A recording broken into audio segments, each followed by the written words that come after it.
c'est pourquoi se lancer dans l'entrepreneuriat?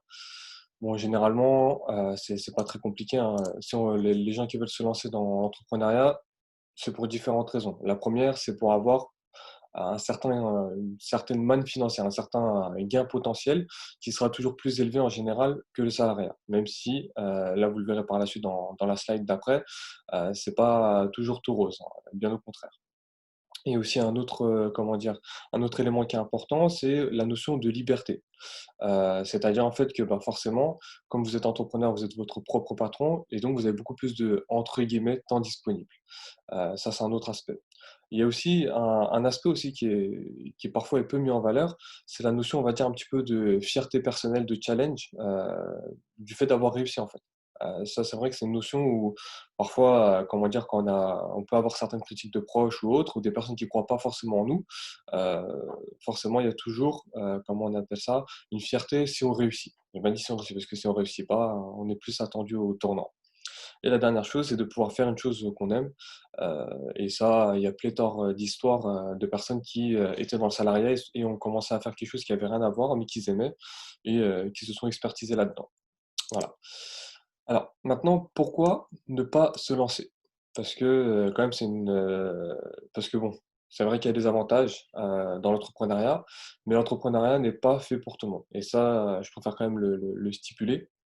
Et c'est même très, très important parce qu'en fait, la différence, en fait, dans l'entrepreneuriat et le salariat, c'est que le salariat, vous avez l'avantage d'avoir votre salaire mensuel qui tombe, donc d'avoir une sécurité. Vous avez la possibilité d'organiser aussi vos semaines, vos week-ends par rapport à votre, comment dire? À votre emploi du temps, on va dire, hebdomadaire, lié au travail et donc automatiquement, au départ, vous avez un certain nombre d'avantages à ce niveau-là. Alors que dans l'entrepreneuriat, ce qu'il faut savoir, c'est que vous pouvez rester pendant un long moment avec des salaires très bas, voire quasiment inexistants. Il y a une possibilité aussi, et moi j'ai parlé avec un certain nombre d'entrepreneurs qui avaient cette problématique, ils peuvent avoir des emplois du temps décalés, ils peuvent beaucoup travailler, beaucoup plus que dans le salariat. Ils peuvent faire des journées à 10, 12 heures, même plus, dans certains cas. Donc forcément, ça c'est des notions, je préfère quand même le dire parce que, même pareil quand vous travaillez de la maison, vous êtes souvent plus dérangé que lorsque vous êtes au travail. Donc forcément, c'est des notions qu'il faut connaître, parce que, comment dire? Moi je vais pas venir pour vous vendre du rêve. Ça sachez-le, je préfère, être objectif par rapport à tout cela et au moins comme ça vous avez les bases sur le fait de savoir est-ce que vous êtes fait ou non pour l'entrepreneuriat. Et l'entrepreneuriat aussi, il y a une notion qui est importante, c'est, comment dire? Comment expliquer? Alors attendez, je regarde, voilà. Voilà donc alors par rapport à ça, voilà, par rapport à l'entrepreneuriat aussi, il y a une autre notion, c'est qu'une fois que vous êtes entrepreneur, vous pouvez plus comme dans le salariat dire: «C'est la faute à l'autre». Parce que s'il y a une erreur, s'il y a une chose qui s'est mal passée, dans la majorité des cas, vous devrez prendre sur vous et vous devrez mettre en place la solution, corrective en fonction. Donc voilà, ça c'était, l'introduction, mais je pense que ça, c'est des choses que vous saviez déjà.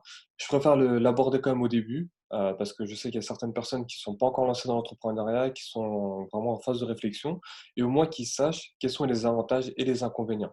Et ce qu'il faut savoir, c'est que la réalité, c'est qu'il y en a très peu qui aujourd'hui, vivent très bien de l'entrepreneuriat. Il y a beaucoup de vendeurs de rêves, ça c'est une réalité. Il y en a très peu parmi les formateurs en ligne qui sont compétents, il y en a, il y en a quelques-uns, mais il y en a beaucoup, je pense que vous avez pu le voir, des vendeurs de rêves. Bon, il y a des, comment dire? Il y a des signes qui montrent des gens qui sont plus ou moins, on va dire, un peu trompeurs, plus ou moins, on va dire ça comme ça. Mais bon, ça, je pourrais revenir par la suite sur ce sujet-là, s'il y a besoin. Alors ensuite, la prochaine question qui va se poser et qui est la base en fait, c'est que si maintenant on est prêt à se lancer dans l'entrepreneuriat, la première chose qu'on va se poser comme question, c'est: «Qu'est-ce que je vais lancer?»